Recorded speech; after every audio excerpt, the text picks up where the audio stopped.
అర్థమవుతుందా? మనకు యుక్తముగా ప్రార్థన చేయడం అసలు తెలియదంట.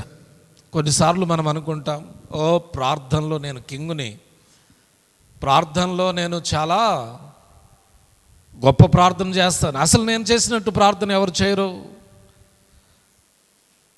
ప్రార్థనలో నాకు చాలా అనుభవం ఉంది. ఇలాంటివి చాలా మాటలు మనం అనుకుంటాం. కానీ వాక్యం ఏమంటుందంటే యుక్తముగా ప్రార్థన చేయడం మనకు తెలియదట. ఏదో వచ్చిరాని పదాలతో వచ్చిరాని విధంగా ప్రార్థన చేస్తూ అలా అడుగులు ముందుకు వేస్తాం చూడండి. అప్పుడు దేవుడు ఏం చేస్తాడంటే ఉచ్చరింప సఖ్యము కాని మూలుగులతో మన చేత ప్రార్థన చేయిస్తాడట. హల్లెలూయా. ఆశగల ప్రాణాన్ని తృప్తిపరిచే దేవుడు. నేను దేవుని ఎదుట బలమైన ప్రార్థన చేయాలనే ఆకాంక్షతో నీవు మోకరిస్తే దేవుడు నీ కోరికను సఫలపరుస్తూ ఉచ్చరింప సఖ్యము కాని మూలుగులతో నీ చేత ప్రార్థన చేయిస్తాడు. దేవునికి మహిమ కలుగునుగాక. అన్ని విషయాల్లో మనంతట మనమే పరిశుద్ధులుగా బ్రతకలేము. పరిశుద్ధులుగా మనల్ని బ్రతికించడానికి పరిశుద్ధాత్మ సహాయం మనకు కావాలి. అన్నిటిలో దేవుని సహాయం కావాలి. ఆ కోణంలోనే దేవుని సేవకులు చక్కటి ఉపదేశాన్ని అందించారు. దేవుని సహాయం కొరకు అడగాలి. మన బిడ్డలు చక్కగా ఎగ్జామ్ రాసేదాని కొరకు, వారికి జ్ఞానము కలిగేదాని కొరకు. మన బిడ్డలు జ్ఞానము గలవారు కాకపోయి ఉంటే, దేవా నా బిడ్డలు జ్ఞానము లేనివారు, వారికి జ్ఞానం ఇవ్వండి దేవుని దగ్గర అడగాలి. ఒకవేళ జ్ఞానులే అయితే, స్కూల్ టాపర్లే అయితే, వారికి ఇంకా మధురమైన ఇంకా శ్రేష్టమైన జ్ఞానం ఇవ్వమని దేవుని దగ్గర ప్రార్థన చేస్తూ అడగాలని దేవుని సేవకుల ద్వారా చక్కటి వర్తమానాన్ని మనం విన్నాం. ఇలాగున చక్కటి వర్తమానాన్ని మనకు అందించినటువంటి దేవుని సేవకులకు మరొకసారి నా హృదయపూర్వకమైన వందనాలండి. ఒక్క 5-10 నిమిషాలు క్లుప్తమైన మాటలు చెప్తాను, తర్వాత మనం ప్రార్థనలు చేద్దాం. పిల్లల లిస్ట్ ఉంది నా దగ్గర, వారి ఒక్కొక్కరిని బట్టి మనం ప్రభువును స్తుతిద్దాం. ఈరోజు ప్రత్యేకమైన ప్రార్థన కాబట్టి ఒక 5-10 నిమిషాలు లేట్ అయినా దయచేసి మనం ఓపికతో ఉందాం. ఓకేనా? ఏదో ఒకసారి 2 చేతులు ఎత్తి హల్లెలూయా, కొంచెం ఉత్సాహంగా హల్లెలూయా. మీరు ఉపవాసం చేయుచున్నప్పుడు ఎలా ఉండాలన్నాడు దేవుడు? దుఃఖముకులై ఉండకూడి అన్నాడు, సంతోషంగా ఉండాలి అన్నాడు. కాబట్టి ఎవరు దుఃఖంతో ఉండొద్దు, అందరూ సంతోషంగా ఉందాం. అందును బట్టి దేవునికే స్తోత్రం. దాదాపుగా రేపు 23వ తారీఖు నుండి పిల్లలకు ఎగ్జామ్స్ స్టార్ట్ అవుతున్నాయి కదండి. ఇంటర్ ఫస్ట్ ఇయర్, తర్వాత ఇంటర్ సెకండ్ ఇయర్. వచ్చే నెలలో 10th క్లాస్ వాళ్ళకి ఇలాగున ఎగ్జామ్స్ స్టార్ట్ అవుతాయి. వచ్చే నెలలో 10th క్లాస్, తర్వాత ఏప్రిల్లో మిగతా క్లాస్ వాళ్ళకి. టోటల్గా 1వ తరగతి నుండి ఎంత హై స్టడీస్ అయినా ప్రతి వారు ఫైనల్ ఎగ్జామ్స్ రాయాల్సిందే. కాకపోతే 10th క్లాస్, ఇంటర్, డిగ్రీ వీళ్లకు పబ్లిక్ ఎగ్జామ్స్ అంటారు. మిగతా వాళ్ళకి స్కూల్ వాళ్ళు కండక్ట్ చేస్తారు ఎగ్జామ్. ముఖ్యంగా పబ్లిక్ ఎగ్జామ్స్ రాసే వాళ్ళకి 4 విధాల సహాయం అందాలి దేవుని యొద్ద నుండి. ఎన్ని విధాల సహాయం అందాలి? 4 విధాలుగా సహాయం అందాలి దేవుని యొద్ద నుండి. ఆ 4 విధాల సహాయ సహకారాలు ఏమిటో కొన్ని మాటలు క్లుప్తంగా మీకు తెలియపరుస్తాను. ఓకేనా? ఈ 4 విధాల సహాయ సహకారాలు ముఖ్యంగా మొదటగా పబ్లిక్ ఎగ్జామ్స్లో పాలు పొందే వారికి కాస్త భయం ఉంటుంది. ఏమండి, అర్థమవుతుందా? కాస్త భయం ఉంటుంది, భయపడుతూ ఉంటారు. మా పిల్లాడు కూడా ఈ సంవత్సరం 10th క్లాస్ ఎగ్జామ్ రాయాలి. వాడు ఏదో ఒక విషయంలో వాడితో మాట్లాడుతున్నప్పుడు, పబ్లిక్ ఎగ్జామ్ అంటే ఎంత చదివేవాడికైనా ఎంతో కొంత ఫియర్ ఉంటుంది నాన్న, ఎంతో కొంత భయం ఉంటుంది నాన్న. ఆ భయం లేకుండా ఉంటే సరిగ్గా టయాన్ని ఉపయోగించుకొని చక్కగా రాయవచ్చు అంటూ ఉన్నాడు. కాబట్టి పిల్లలకు ఎగ్జామ్ అంటే భయం ఉంటుంది. మనం అనుకుంటాం ఏముంది లేరా, ఎగ్జామ్ హాల్లోకి వెళ్ళి చక్కగా రాసేసి వచ్చేయి అని చెప్తాం. కానీ వాళ్ళకుండే భయాలు వాళ్ళకు ఉంటాయి. ఏక నిమిషం. ఎగ్జామ్ హాల్లో వాళ్ళకుండేటటువంటి భయాలు వాళ్ళకుంటాయి. పేపర్ ఎలా వచ్చిద్దో భయం, అలాగున్న టైం సరిపోయిద్దో లేదోనన్న భయం, ఇలాగున్న రకరకాలుగా భయాల్లో వాళ్ళు ఉంటారు. కాబట్టి మొట్టమొదటగా పిల్లల్లో ఉన్న భయం తొలగించబడాలి. మీ పిల్లలు ఎగ్జామ్స్ రాయడానికి సిద్ధపడుతున్నట్లయితే తల్లిదండ్రులుగా వారిని మీరు ధైర్యపరచాలి, వారిని ధైర్యంతో నింపాలి. ఆ ఎగ్జామ్స్ ఏముంది రేరా, మీ స్కూల్లో ఎలా కూర్చొని రాస్తున్నారో అలాగే వేరే స్కూల్లో కూర్చొని రాస్తారు, అంతే. దేవునికి మహిమ కలుగును గాక. ఏమైనా తేడా ఉంటుందా అండి? ఏముండదు. క్వార్టర్లీ, ఆఫర్లీ, ఫ్రీ ఫైనల్ అని ఇలాగున్న ఈ ఎగ్జామ్స్ అన్నీ వాళ్ళ స్కూల్లోనే ఎలా రాస్తారో ఫైనల్ ఎగ్జామ్స్ని వేరే స్కూల్లో కూర్చొని రాస్తారు. ఇలాగున్న మీ పిల్లలకు సింపుల్గా చెప్పాలి, అరే పబ్లిక్ ఎగ్జామ్స్ రోయ్, చాలా జాగ్రత్త, అది ఇదని భయపెట్టబాకండి, చాలా సింపుల్గా మాట్లాడండి. ప్రభు అయిన దేవుడు కూడా బైబిల్ గ్రంథంలో మీరు అనేక సందర్భాల్లో చూడండి, దేవుడు తన బిడ్డలతో మాట్లాడేటప్పుడు ఎంత పెద్ద కష్టమైనా ఎలా మాట్లాడాడు? భయపడకుము, నేను నీకు తోడై ఉన్నాను అన్నాడు. దేవునికి మహిమ కలుగును గాక. ముఖ్యంగా పెద్ద పెద్ద సమస్యలను జయించాలంటే మొట్టమొదటగా మనలో ఉండాల్సింది ధైర్యం. ఆ కొండను చూచే భయపడ్డామనుకోండి, మొదటగానే భయపడ్డామనుకోని ఏమవదు. పేతురు మునిగిపోలేదా అలలను చూచి, గాలిని చూచి? మీ జీవితంలో ఎంత పెద్ద సమస్య ఎదురైనా మీరు ధైర్యంగా ఉండడం నేర్చుకోవాలి, భయపడకుండా ఉండడం నేర్చుకోవాలి. ధైర్యం విశ్వాసానికి సూచన. మీ పిల్లలకు కూడా ధైర్యం చెప్పండి. ఏమవుదురా ఆ ఎగ్జామ్స్ సింపుల్గా రాసేయండి అని ధైర్యం చెప్పాలి. మనం భయపడతారు, వాళ్ళు భయపడే వయస్సు వాళ్ళది, తెలిసి తెలియని అనుభవం లేని వయస్సు. కాబట్టి వారికి ధైర్యం చెప్పాల్సిన బాధ్యత తల్లిదండ్రులుగా మన మీద ఉంది. అవసరమైతే ఒక బైబిల్ రిఫరెన్స్ చెప్పి ధైర్యపరచండి. యెషయా గ్రంథం 43:5లో ఏమని వాక్యం రాయబడి ఉన్నది? భయపడకుము, నేను నీకు తోడై ఉన్నాను. చెప్తారా స్తోత్రం? గట్టిగా చెప్పండి హల్లెలూయా.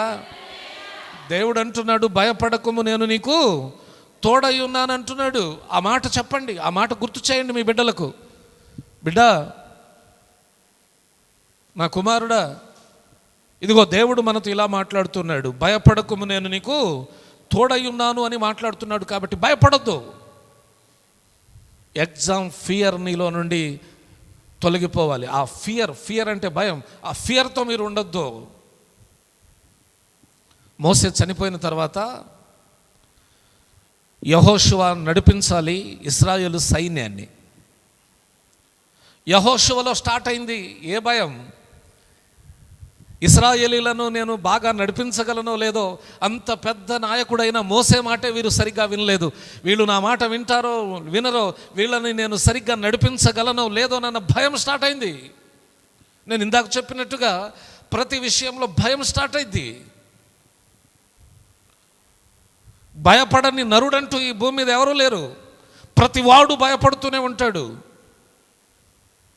ఇలాంటి సందర్భాలలో, భయము కలిగిన సందర్భాలలో దేవుని వాక్యాన్ని మనం గుర్తు చేసుకొని, దేవుని వాక్యమును గుర్తు తెచ్చుకొని మనం ధైర్యము తెచ్చుకోవాలి. యెహోషువతో దేవుడు ఏమని మాట్లాడుతున్నాడో తెలుసా మీకు? 1వ అధ్యాయం 6వ వాక్యం చదవండి. ఇదిగో యెహోషువ, నేను మోసేకు తోడై ఉండినట్లు నీకు తోడుంటాను, నిన్ను విడువను, నిన్ను ఎడబాయను, నిబ్బరము కలిగి ధైర్యంగా ఉండు. చెప్పండి గట్టిగా హల్లెలూయా. కొంచెం గట్టిగా హల్లెలూయా, హల్లెలూయా. నిన్ను విడిచిపెడతాను అనుకుంటున్నావా యెహోషువ? మోసేకు తోడై ఉండినట్టు నీకు తోడుంటా, నేను బలపరుస్తా. ఎందుకు భయపడుతున్నావు? నిబ్బరము కలిగి ధైర్యంగా ఉండు. మీ బిడ్డలతో ఈ మాట చెప్పండి. అరే ధైర్యంగా రాయరా ఎగ్జామ్, ధైర్యంగా రాయమ్మా ఎగ్జామ్.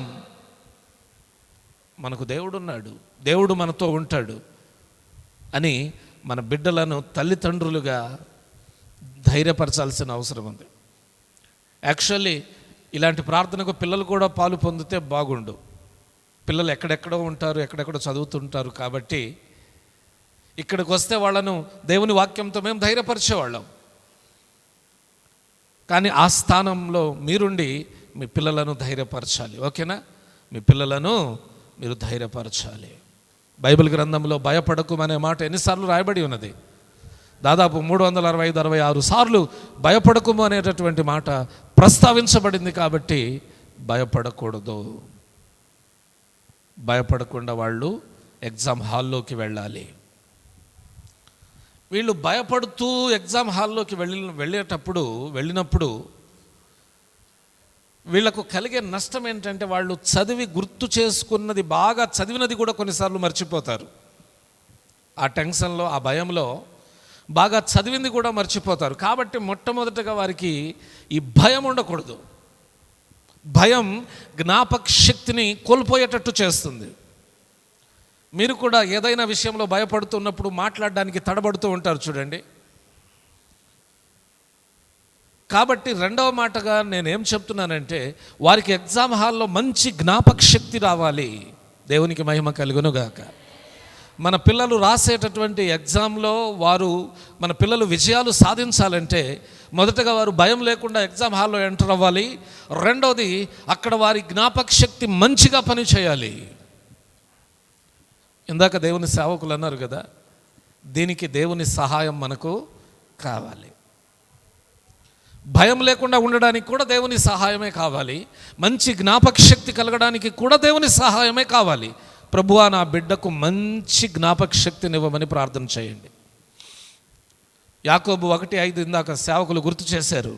మీలో ఎవరికైనా జ్ఞానము కొదువుగా ఉన్న ఎడల నన్ను అడగండి అని దేవుడు చెప్తున్నాడు. ఆయన ఎవరిని గద్దింపక త్రోసివేయక అందరికీ ధారాళంగా దయచేసే దేవుడు. మీ ఒక్కొక్కరి బిడ్డలకు కావలసినటువంటి జ్ఞానం, కావలసినంత జ్ఞాపక శక్తి దేవుడు దయచేయునుగాక. ఆయనకు పక్షపాతము లేదండి. మన బిడ్డలందరికీ కావలసినటువంటి జ్ఞానమును, జ్ఞాపక శక్తిని ఆయన అనుగ్రహించుటకు సమర్థుడు. ముఖ్యంగా ఎగ్జామ్ హాల్లో మంచి జ్ఞాపక శక్తి ఉండాలి. పోయిన సంవత్సరం 10th క్లాస్లో ఒక అమ్మాయికో అబ్బాయికో 600కి 600 ఎంత ధైర్యంగా ఎగ్జామ్ రాసి ఉంటుంది ఆ అమ్మాయి కదండి. 600కి 600 ఎప్పుడు వినలేదు, దాదాపు పోయిన సంవత్సరమే విన్నాం. ఇలాగున మన పిల్లలు కూడా ఆ మంచి జ్ఞాపక శక్తితో విజయాలు సాధించాల్సినటువంటి అవసరం ఉంది. జ్ఞాపక శక్తి కొరకు, జ్ఞానము కొరకు మనము దేవుని దగ్గర ప్రార్థన చేయవలసినటువంటి అవసరం ఉందండి. ఇందాక దేవుని సేవకులు గుర్తు చేశారు, థామస్ అల్వా ఎడిసన్ గారు. వారిని గురించి కొన్ని క్లుప్తమైన మాటలు నేను కూడా మీకు గుర్తు చేస్తాను. అమెరికాలో థామస్ అల్వా ఎడిసన్ గారు 1847వ సంవత్సరంలో పుట్టారు. దాదాపు ఫిబ్రవరి 11 అనుకుంటా. థామస్ అల్వా ఎడిసన్ గారు అమెరికాలో పుట్టారు. పుట్టిన తర్వాత అతని చిన్నతనం పూల పానుపేమి కాదు, చాలా కష్టంతో ముందుకు సాగింది. చాలా కష్టంతో ముందుకు సాగింది. చిన్నతనంలోనే అతనికి ఒక తీవ్రమైన జ్వరం వచ్చి శరీరంలో కొంత అనారోగ్యానికి గురయ్యాడు అతను. అలాగుననే ఒకసారి ట్రైన్లో ప్రయాణం చేస్తూ ఉంటే ట్రైన్ కండక్టర్ ఉంటారు కదా, ఆయన చెంప మీద కొడితే ఆయనకు వచ్చిన తీవ్రమైన జ్వరానికి, అలాగుననే ఈ కండక్టర్ చెంప మీద కొట్టడం వల్ల వినికిడి శక్తి పోయిందంట అతనికి. చిన్నతనం నుండే సరిగ్గా వినబడదు. థామస్ అల్వా ఎడిసన్ గారికి సరిగ్గా వినపడదు. అలాగుననే ఇతడికి సరిగా వినబడదు. ఒకటి, చిన్నప్పటి నుండి హైపర్ యాక్టివ్, అంటే దాదాపుగా కొంచెం ఏమంటారు, రివర్స్లో మాట్లాడేటటువంటి స్వభావం కలిగిన వాడు. స్కూల్కి పంపిస్తే స్కూల్లో టీచర్లు ఒక పాఠం చెప్తే ఇతను ఇంకేదో ప్రశ్నలు అడిగేవాడంట వాళ్ళకి, టీచర్లకి. ఇలాగున ఇతని చేత విసిగినటువంటి టీచర్లు ఒక రోజున ఇందాక దేవుని సేవకులు చెప్పినట్టుగా ఒక లెటర్ చేతిలో పెట్టి, నాయనా ఇది ఎవరికి చూపించబాకు, మీ అమ్మకే చూపించు, మీ అమ్మకే ఇవ్వు, దీన్ని మీ అమ్మే చదవాలి, ఇంకెవరు చదవడానికి వీల్లేదని ఆ స్కూల్లో ఉన్న టీచర్ లెటర్ చేతిలో పెట్టి ఇంటికి పంపిస్తే, ఈ థామస్ అల్వా ఎడిసన్ గారు ఆ లెటర్ని తీసుకొచ్చి అమ్మకి ఇచ్చాడు. ఏంట్రా ఇది అంటే, మా టీచర్ గారు ఇచ్చారు, మీకే ఇమ్మన్నారు, ఇంకెవరు చదవకూడదని చెప్పారు, కాబట్టి మీరే చదవండి అమ్మ, ఏముందో దీంట్లో, నేను కూడా చదవలేదని అమ్మగారికి లెటర్ ఇస్తే, ఆ అమ్మ లెటర్ తెరిచి చదివిన వెంటనే గుండె బరువెక్కి కళ్ళలో నుండి కన్నీళ్ళు వచ్చేసాయి. ఆ కన్నీళ్లను చూడగానే ఈ థామస్ అల్వా ఎడిషన్ ఏమై ఉంటుందో అమ్మ కళ్ళలో కన్నీళ్ళు వచ్చేసాయి.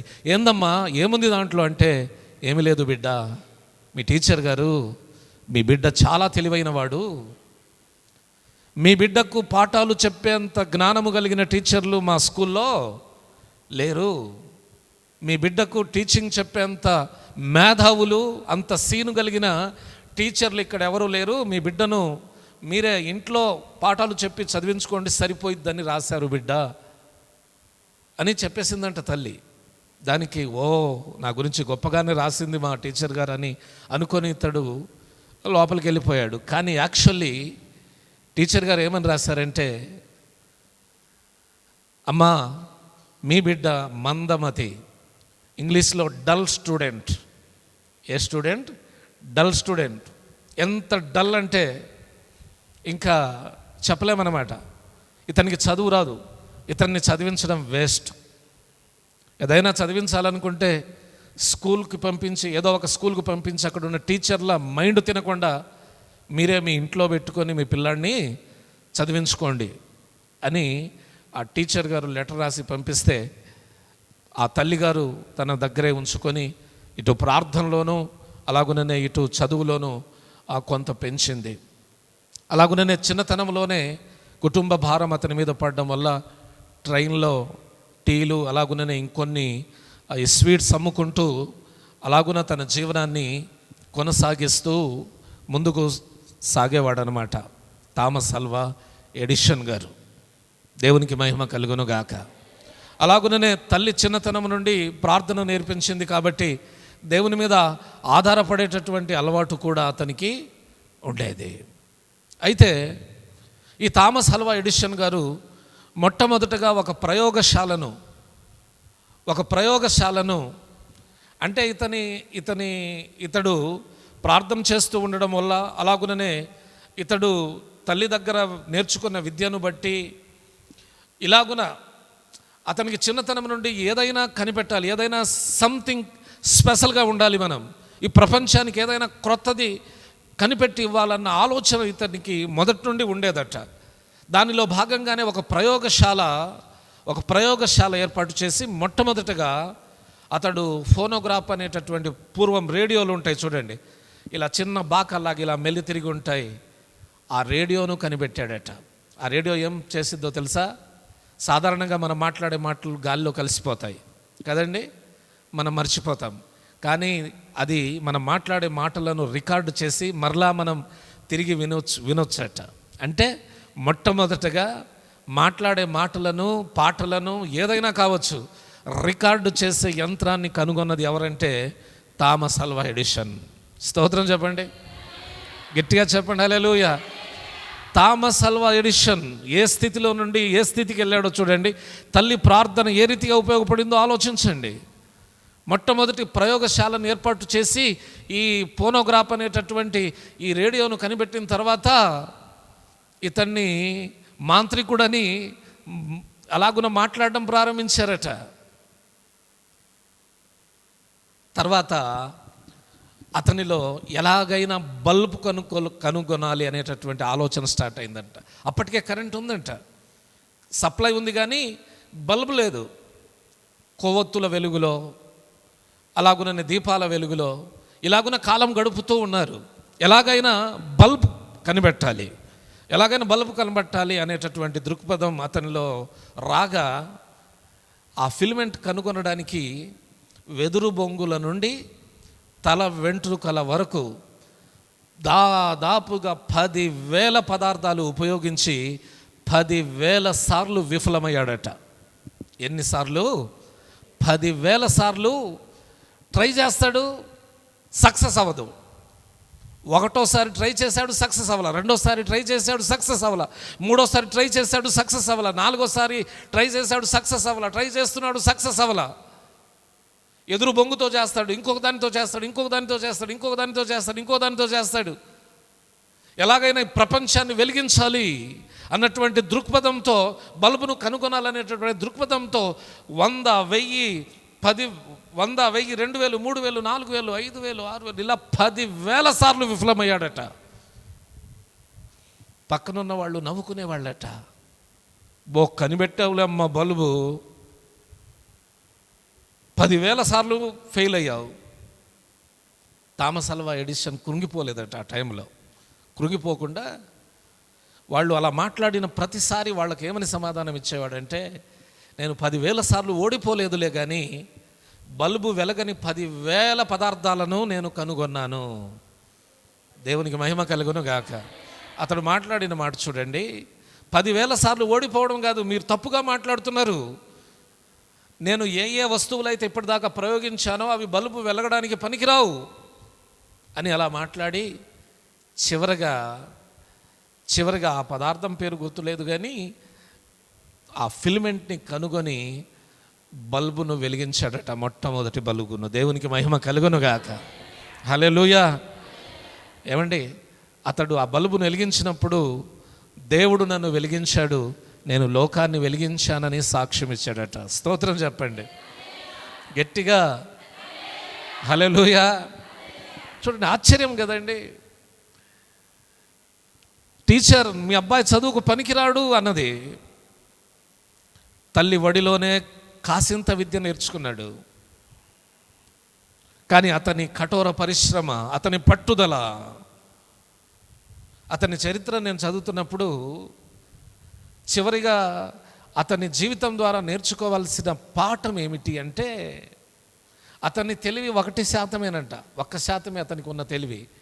99% కఠిన పరిశ్రమ వలన, అంటే అతడు శ్రమపడడం వలన, అతడు ఓడిపోయిన ప్రతిసారి ఆగిపోకుండా ముందుకు సాగడం వలన చివరగా అతడు విజయాన్ని సాధించి నిలబడగలిగాడు. దేవునికి మహిమ కలుగునుగా. ఈ రోజున వెలుగుతున్న ప్రతి దీపాలకు ఆరంభం థామస్ అల్వా ఎడిసన్ గారు కనిపెట్టినటువంటి దీపమే. ఎంత గొప్ప వ్యక్తి అండి కదండి, ఎంత గొప్ప మేధావండి. చాలాసార్లు అతనికి సరిగా వినబడదు కదా. చాలాసార్లు కొంతమంది అనేవాళ్ళట, నీకు సరిగా వినబడదు, చెవిటోడివిరా నువ్వు అంటే. ఆ టైంలో ఇతడు అనేవాడట, అసలు చెవిటివానిగా ఉండడమే మంచిది. లోకంలో వాళ్ళు వీళ్ళు మాట్లాడుకునే మాటలు వినబడవు, మన పని మీద మనం ఏకాగ్రత పెట్టవచ్చు. నా పరిస్థితి అదే, ఎవరు ఏం మాట్లాడుకున్నా నాకు సరిగ్గా వినబడదు, కాబట్టి నేను నా పని మీదే ఏకాగ్రత పెట్టగలను.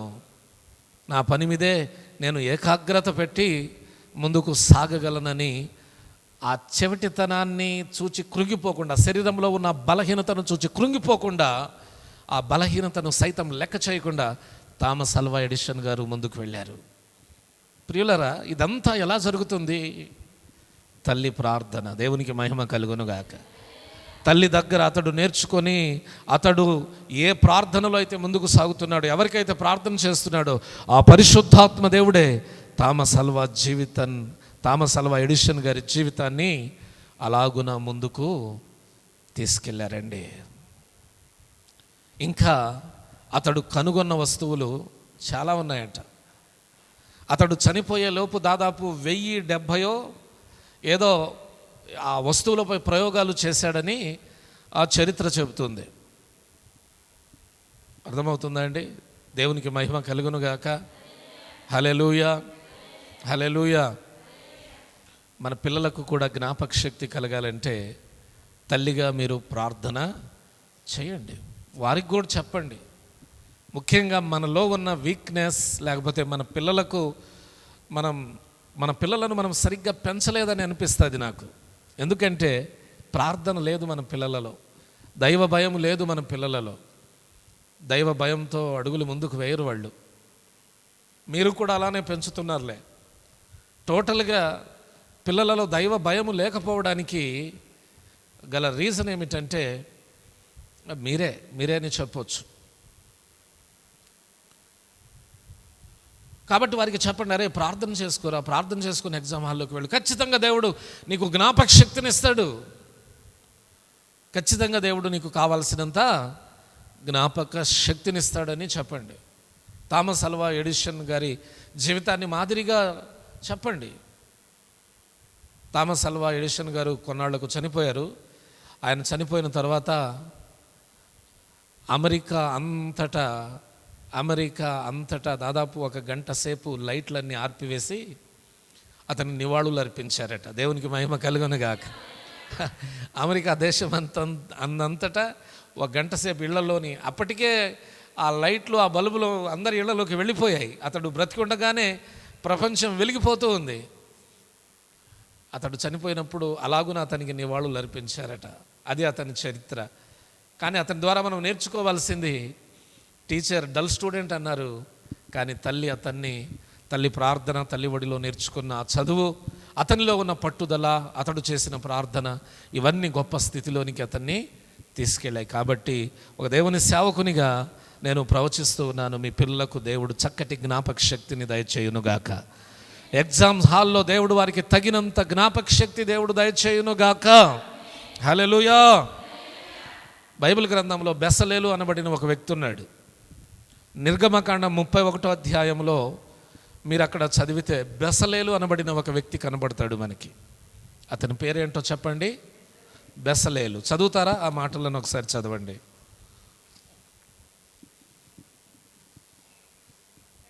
31 వచనం చదవండి.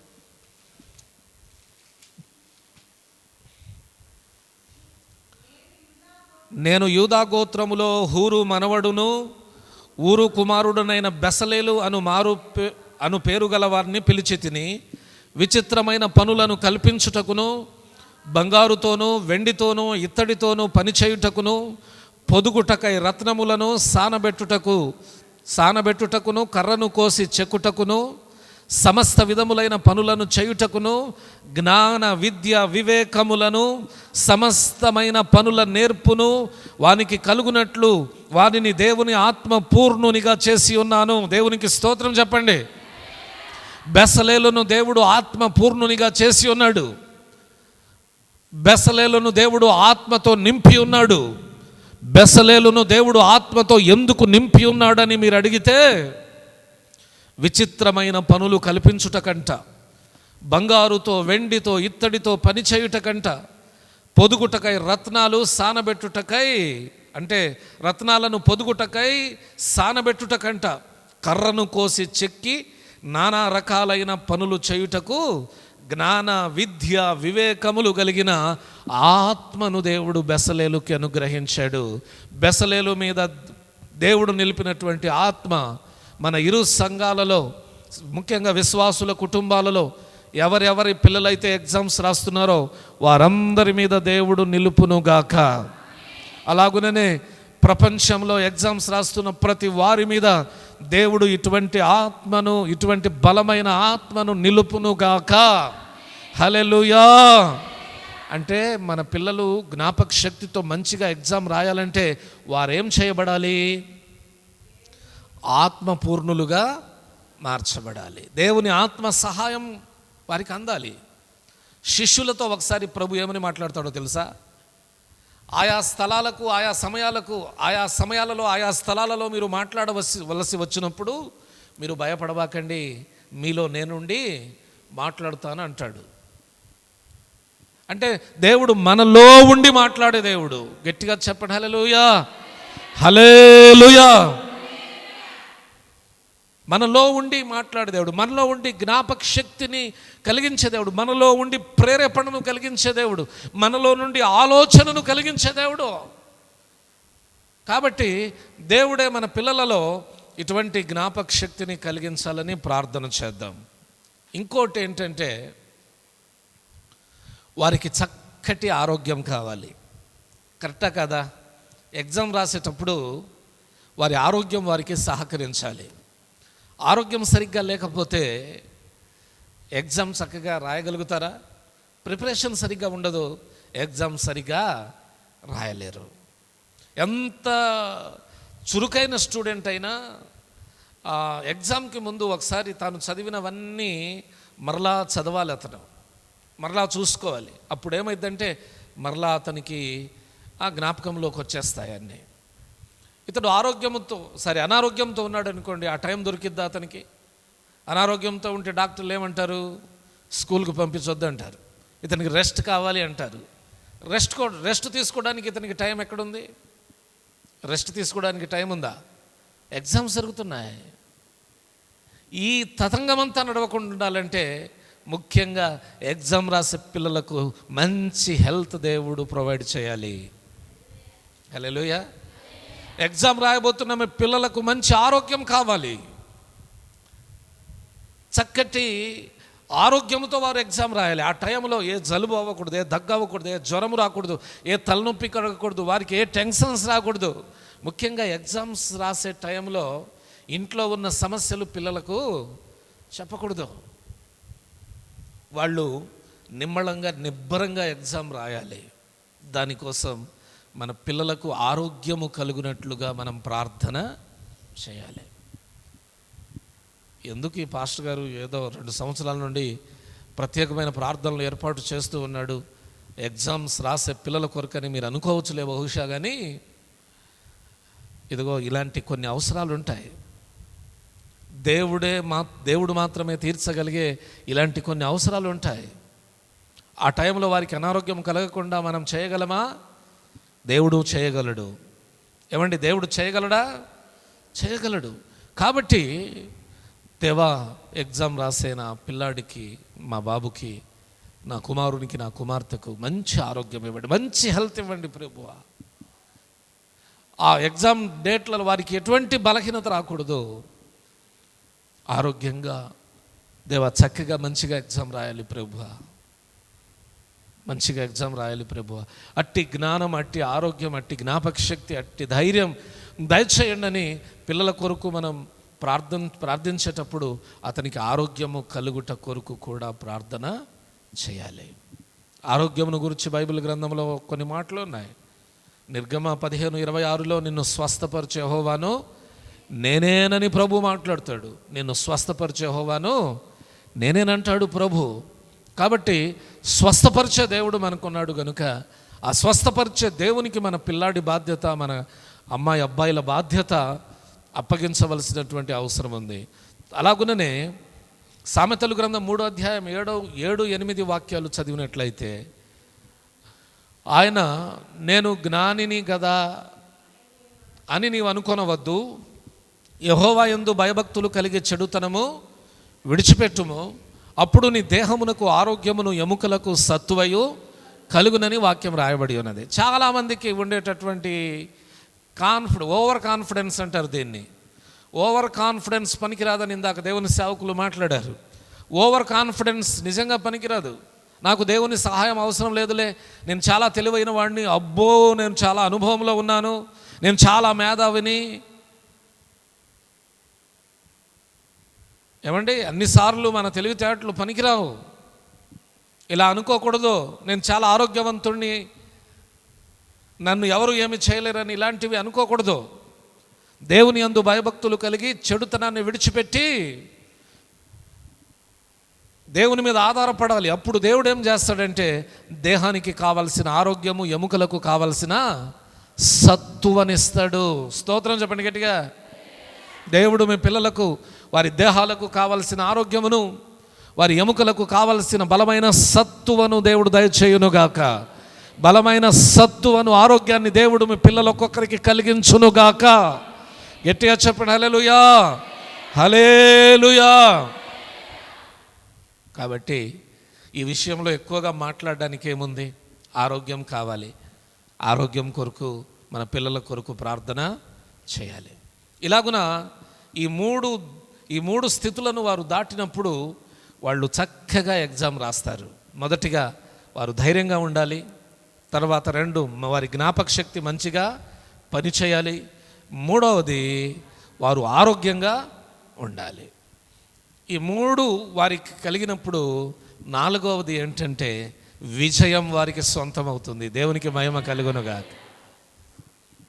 ఎగ్జామ్ రాసిన వెంటనే పిల్లలు పుస్తకాలను అలా పడేసి విజయం సాధించేసామనుకుంటారు చాలామంది. కానీ వాళ్ళు విజయం సాధించారో లేదో ఎప్పుడు తెలుస్తుంది? Results day. ఈరోజు రిజల్ట్స్ వస్తున్నాయి అనగానే కొందరి ముఖాలు వాడిపోయి ఉంటాయి, కొందరి ముఖాలు కళకళగా ఉంటాయి. కొందరికి ఏమైద్దో అన్నటువంటి టెన్షన్ ఉంటుంది. ఇలాంటి పరిస్థితి ఎదురవుతూ ఉంది. మనం ఈ 3 దశలను దాటినప్పుడు మొదటగా చక్కగా చదువుకొని ఈ 3 విధాలుగా వారికి సహాయం అంది వారు చక్కగా ఎగ్జామ్ రాసినప్పుడు ఎగ్జామ్స్ డే వారు ఊరేగించబడతారే తప్ప నిరాశ చెందరు. దేవుడు వారికి విజయాన్నే ఇస్తాడు. ఆ రోజున ఎగ్జామ్ అయిపోయిన తర్వాత కాదు నిజమైన విజయం, రిజల్ట్స్ డే వారు పాస్ అయ్యారు అని తెలుస్తుంది చూడండి, అప్పుడు వారికి నిజమైన విజయం. ఆ రోజు స్వీట్లు పంచుకుంటారు. ఆ రోజు అందరికీ నాకు ఎన్ని మార్కులు వచ్చాయని చెప్పుకుంటూ ఉంటారు. అందరూ కంగ్రాట్స్ అంటూ ఉంటారు, ఆల్ ది బెస్ట్ అని చెప్తూ ఉంటారు. ఆ రోజు ఎంత నిజమైన ఉత్సాహం, ఎంత నిజమైన విజయం అండి అది. ఒక మాట ఉంది కదా, పిల్లాడు పుట్టినప్పుడు కాదంట, పిల్లాడు పెరిగి పెద్దవాడై ప్రయోజకుడైనప్పుడు కలిగే సంతోషము అది మంచిదంట. పిల్లాడు పుట్టిన వెంటనే మన సమాజంలో చూస్తున్నాం ఏంటంటే, నాకు పిల్లాడు పుట్టాడు, నాకు అమ్మాయి పుట్టింది, నాకు అబ్బాయి పుట్టాడు. 2 సంవత్సరాలు బాగా గట్టిగా లాలించి పాలించి పెంచి ఇంకా వదిలేస్తే వాడు ఎలా యొప్తానో ఎవరో ఉన్నారు బైబిల్ గ్రంథంలో, 30 గాడిదలను ఎక్కి తిరిగేవాళ్ళంట. ఎంతమంది పిల్లలు అతనికి? 30 మంది పిల్లలు ఏదో ఉంది బైబిల్లో. ఇలాగున మన పిల్లలను వదిలేస్తే ఎలా? వాళ్ళను క్రమశిక్షణతో పెంచి వారిని ప్రయోజకులుగా మార్చాల్సినటువంటి బాధ్యత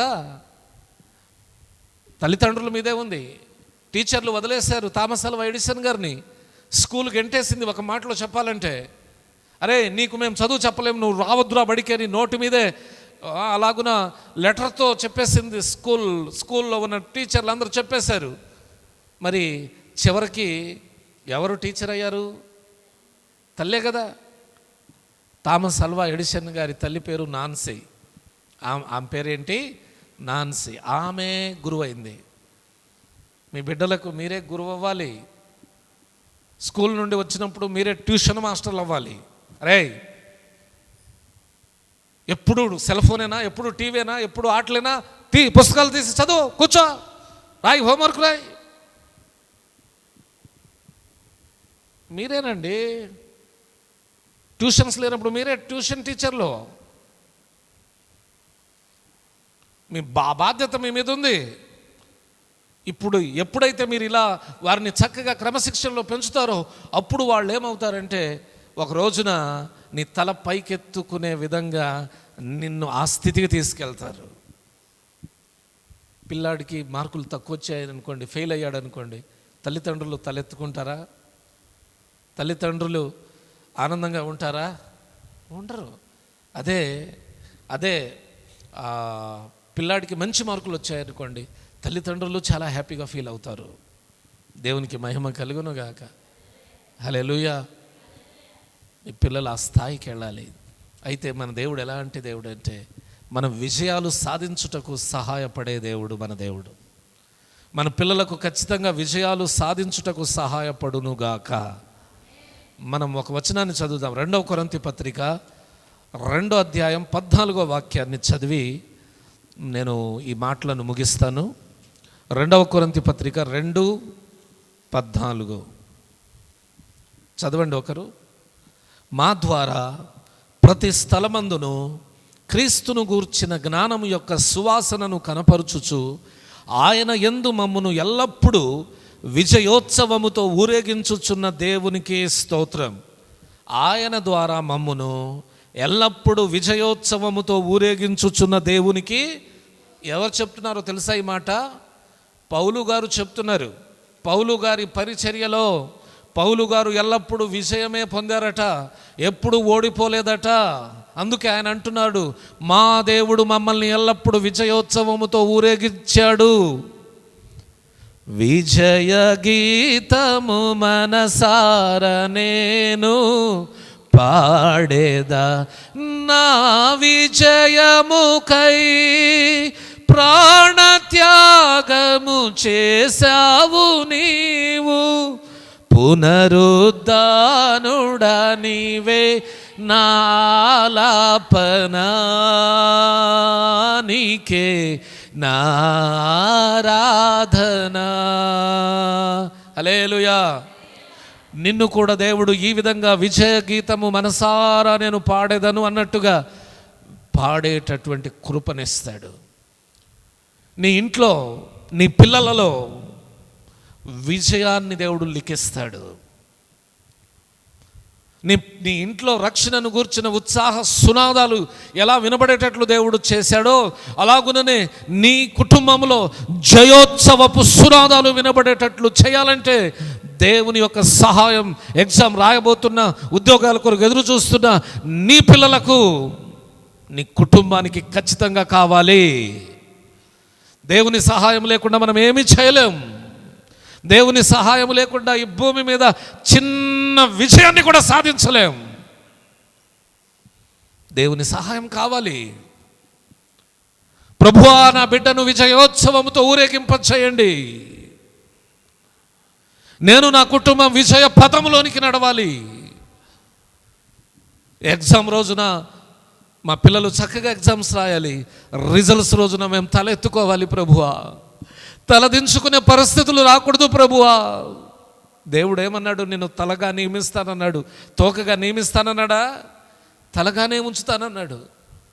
మరి అలా తలగా ఉంచమని నువ్వు ప్రార్థన చేయాలి కదా. అలా తలగా ఉంచమని నువ్వు దేవుని దగ్గర బ్రతిమాలుకోవాలి కదా. దేవుని దగ్గర నువ్వు ప్రయాసపడాలి.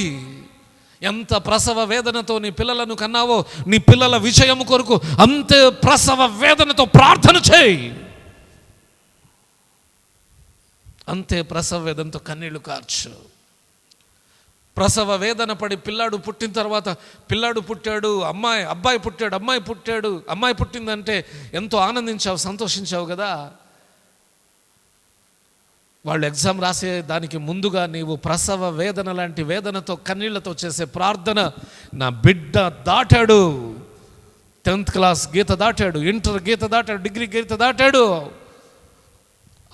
ఆ హద్దులు దాటిన తర్వాత ఇక నా బిడ్డకు తిరుగులేదన్న ఉత్సాహం, ఆనందం నీకు కలుగుతుంది. ఆ ఉత్సాహం, ఆనందము కొరకే తల్లిదండ్రులుగా మన బాధ్యత ప్రార్థన చేయాలి. మేము ప్రార్థన చేస్తామండి. నేనైతే రోజు ప్రార్థన చేస్తాను, ప్రభువా బిడ్డలందరూ బాగా చదువుకోవాలని. కానీ తల్లిగా, తండ్రిగా నీకు ఆ ప్రయాసం లేకపోతే దేవుడేం చేయగలడు నా ప్రార్థనతో? నేను ప్రార్థన చేస్తున్న దానికి నీ ప్రార్థన తోడవాలి కదా. పాస్టర్ గారు అయితే ప్రార్థన చేస్తున్నారు కానీ వాళ్ళ తల్లిదండ్రులకు లేదుగా, నేనేం చేయనని దేవుడు అనేస్తే ఎలా? దేవుడు అలా ఆలోచిస్తే ఎలా? తల్లిదండ్రులుగా మీరు ప్రార్థన చేయాలి. పాస్టర్ గారు తల్లిదండ్రులు ప్రార్థన చేస్తున్నారు కానీ ఇతనికి ఆసక్తి లేదని దేవుడు పిల్లాడిని గురించి ఆలోచిస్తే ఎలా? పిల్లాడు కూడా ప్రార్థన చేయాలి.